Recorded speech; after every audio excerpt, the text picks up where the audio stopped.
talk about, if elected, I will serve, I will do it, no, there aren't any campaign speeches. There isn't anything. We just go bang to the consent round. Does this kind of remind you of consent decision making, where we have clarifying questions, we have quick reaction, and then bang, we just go to consider it. It is possible in consent decision making that we will consent to the proposal as is that very first time. If it is possible and it's going to happen, well, that's how we do it quickly. Now we have more agenda time for other things, right? In this, it's the very same thing. We go from invite changes round, we hear all the reasons, we ask each person who is changing, can you say the reasons? And the facilitator is probably writing it on the little paper that they have in front of them on the table or the floor. Chris? So, what is the reason that you don't ask the person themselves? Because, they may say, well, what you actually didn't know is that I have a master's in business administration, and I actually managed this business doing exactly what you're looking for 10 years. I can see why us knowing that could be very powerful as a motivator to change our nomination to that person. At the same time, there is a reason. And I'm going to say what I believe that it is, and then I'll ask you to add if you would, Linda. The reason is because the person may not want to do it, and they may say right at the get-go, I'm not available, or I don't want to do it, or don't nominate me, okay? And the theory is that when they hear person after person nominate them and the reasons, and then they hear themselves other people change the nomination to their name and the reasons, and then when they are proposed, if they are, by the facilitator, and person after person says no objection, or maybe they say consent, and we get to them last, because we get to them last, we put them last on that round. If they don't want to do it, that's when we find out. They say objection. But if they don't want to do it, they might have changed their mind by then because they were convinced by all the rest of that. At the same time, we don't want to waste our time by doing all that if the person really doesn't want to do it. But we might change the term length, make it shorter, get two people to do it, have one person do it for a while and then another. If the person can't do it, we might find a way to alter some of this to help ourselves get that person if we want to. And can we do that? Yes. That's how we resolve objections. We just change all this. Does this sound like consent decision making? We're changing the proposal, see? So, catch-22 here. Is it better not to find out ahead of time they don't want to? Or is it better to find out they don't want to? That wasn't the question. Actually, the question was, why don't we give time to the person to talk about what they think their qualifications and qualities are? Well, that can be built into the system by the fact that they nominated themselves and they said why. So let's say you nominated yourself for the role of X. And so we're going around and we're saying, okay, the facilitator says, okay, Chris, you nominated yourself. Could you say why? And you let us know you have a master's degree in exactly that.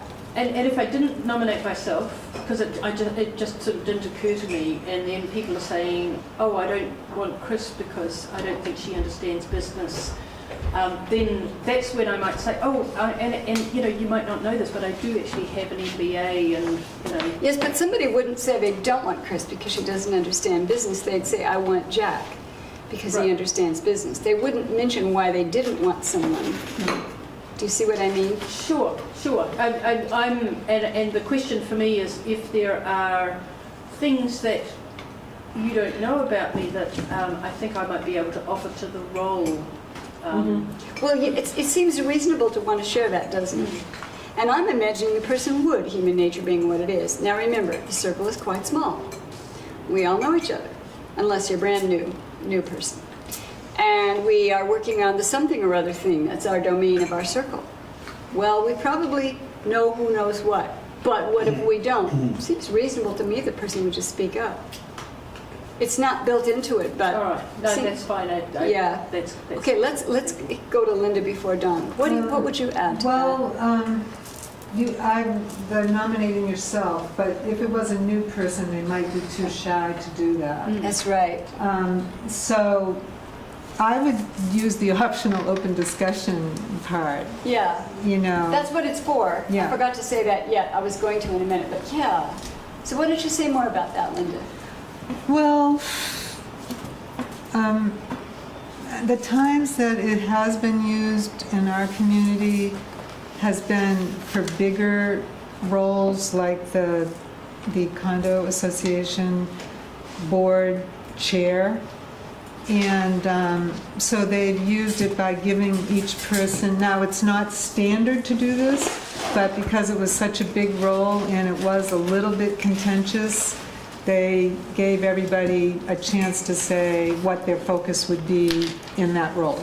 That seems so reasonable. Yeah. And so appropriate. Yeah. So let me just say what I've said before. Sociocracy doesn't say you can't do that. And it doesn't mandate that you do. It basically has these principles, and then you make it up in the moment within the structure that John Buck and I are suggesting and requesting, and in my case, compulsively asking. And then you just do what seems reasonable and helpful. Does that strike you as what you would do, Yeah, Linda? totally. And I do, John Buck has like kind of, he's very strong about like people not saying they don't want to do it, you know, at the beginning. But if you really know, like your life circumstances don't allow it, he says you can mention it in the change round. Well, that seems like a good idea. Sure. Yeah, so Yeah. you're not going to say anything negative about anybody. You're just going to say, well, I'm really appreciating the things people are saying about me, and I want people to know that right now, in the particular circumstances I'm in, I just can't serve or whatever. Yeah. And I would change, and then what if they want to change their nomination, they would do that too. Yeah. So he wouldn't say that at the beginning, but over time he's been admitting he's heard enough feedback that there needs to be a place for people like that to say they can't. Yes, thank you. You know what I just thought of, which I'll bet you're thinking of too, and I haven't forgotten that you were going to say something about it. And that is, so, sociocracy was created for businesses. John Buck learned it in the context of businesses and nonprofits, which are business-like. And probably you as an employee wouldn't disagree to be selected for a role in your circle. Yeah, I do, thank you. If you could just fill it up, that'd be great. I appreciate it. My wish is fulfilled. I just have to think it and it happens. Okay, so, but here we are in intentional communities, for goodness sake. A whole different paradigm, wouldn't you say? Yeah. We're all volunteers, nobody's employee, no one was hired, and so on and so on. So it seems reasonable to me. And I believe that that's what the optional number 5 is for, really. It's for when we need it. Does that seem reasonable to you? Hey, you know, I just realized I need to tell you something that I should have told you regarding proposal forming. So do you mind if we back up a bit? When we get to step number 6, consent round, does the proposal address the identified aspects of the problem? It's just a round. It's not consent decision making. So one of our small groups thought it was the whole enchilada and had clarifying questions and had quick reactions.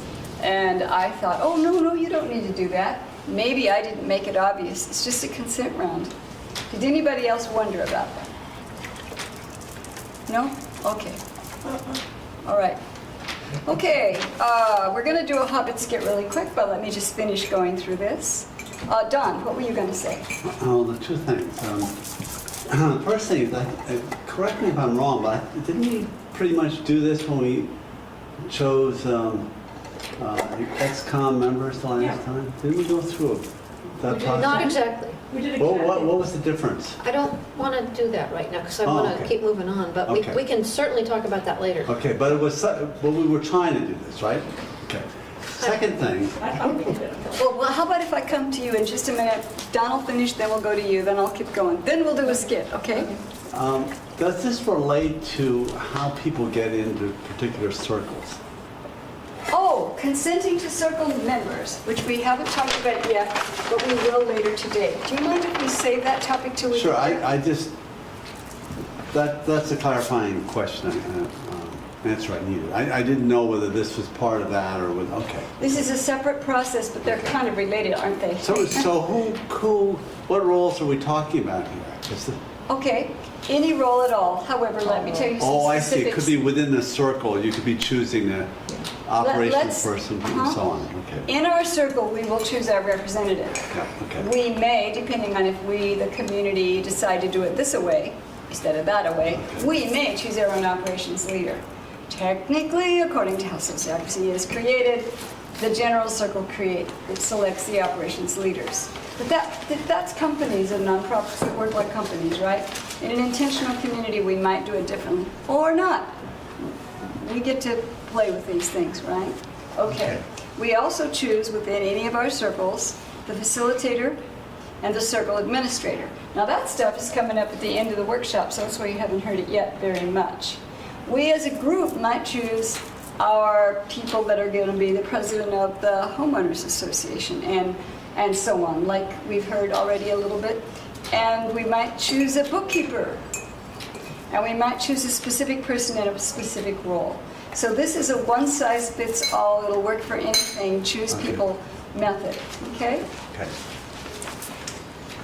You had something you wanted to say earlier?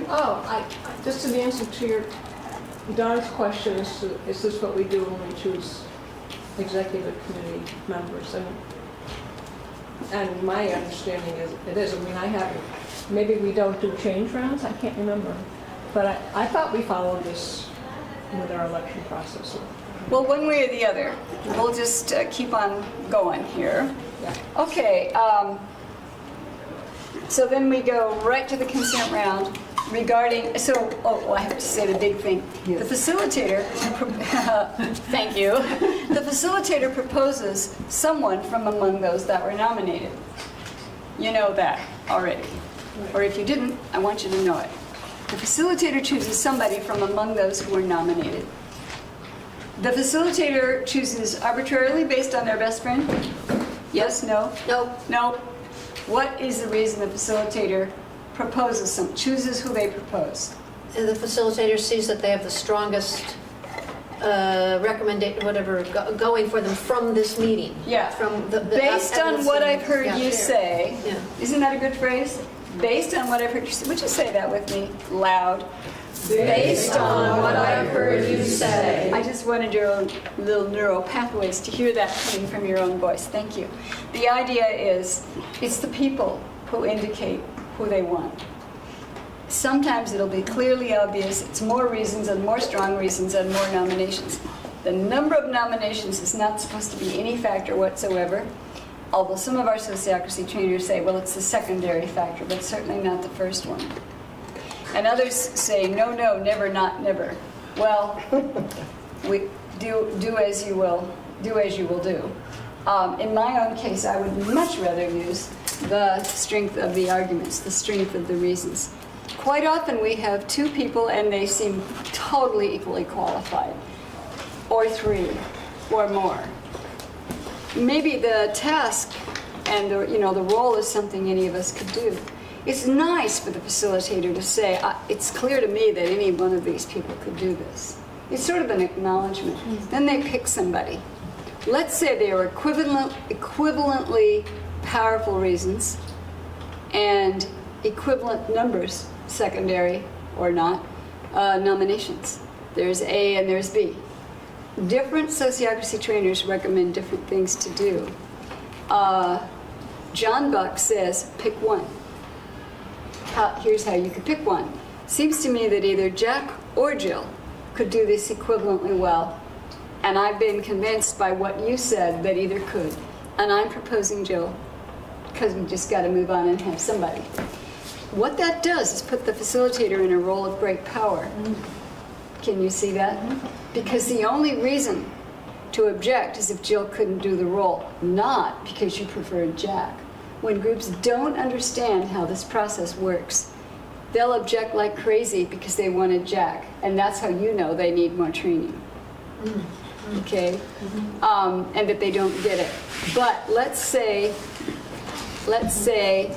so that's what John Buck suggests. Jerry, I'm not sure if you're aware of this, Jerry says, oh, choose both. And I said, well, Jerry, then what happens next? He says, well, you work it out. I said, well, how do you work it out? And so I didn't quite understand what he meant. And it sounds like it could take a while and be difficult, but maybe he knows something I don't know. So Lana, I want to ask you what your knowledge of all this is. Well, I have witnessed, I mean, in real life, I haven't witnessed a lot of two people getting elected.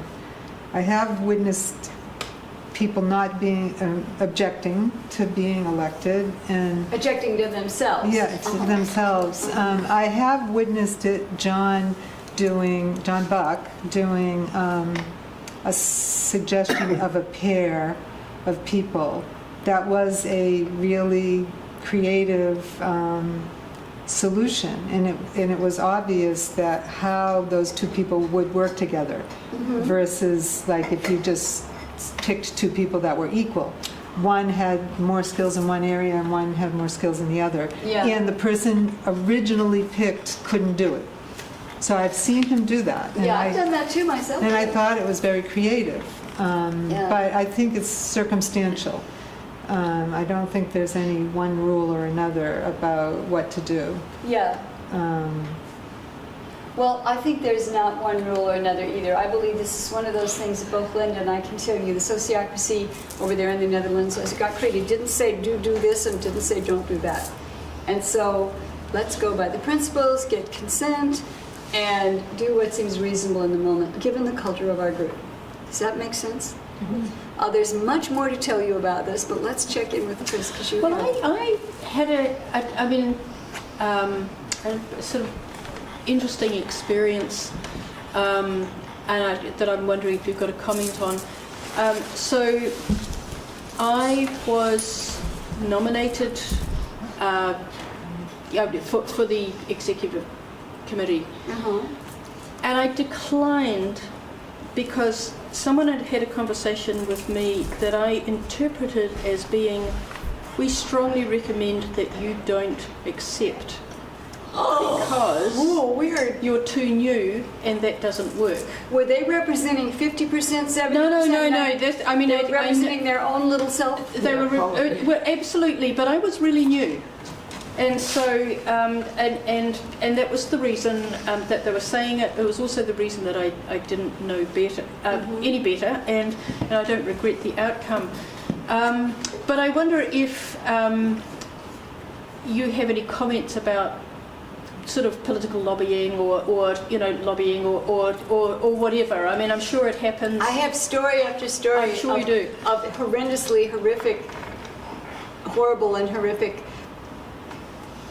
applications of this in an intentional community which shall remain nameless. But meanwhile, let's hear from Linda. Well, yeah, this is intended that you don't do that. That there's no pre-planning ahead of time by the circle about who should be the next leader or whatever. And unfortunately, I'm sad to say that we have not completely gotten away from that in my community. Your community is new at being a community, and it's new at using sociocracy. Right. And so maybe there'll be a learning curve. Yeah. We're going to do a Hobbit skit which will say lots more about this from your learning it by saying lines. And let's hear from Dawn, and then let's do that. We have used some not politicking, but we generally make sure that we have a candidate with the capacity and the resources to be the treasurer. So we do try and do that. Usually the existing ex-com will try and do that for the next. That makes. I mean, that's like a highly skilled job, and the more skilled the person is, the better it is for a community. So I don't. And disagree bookkeeper with that. too. And sometimes Well, we that hire might a be the same bookkeeper. The person. bookkeeper's hired outside. Or inside. In our case, it's outside. Yeah, I'm the as a treasurer. treasurer. I oversee the bookkeeper. Ah, thank you. Now I get it. Okay. Well, I mean, if we had a bookkeeper in the community that could do it and wanted to do it, then we might have somebody from the inside doing the bookkeeping. Sure. Different communities do it different ways, perhaps depending on who they've got among their population. Yeah, sure. Okay. There's a few things I want to go over, but first I want to practice something that I think I need to learn how to do. So I'm going to practice it. This whole selecting people for roles process, one of the 5 meeting processes of policy meetings, which we're in the process of learning.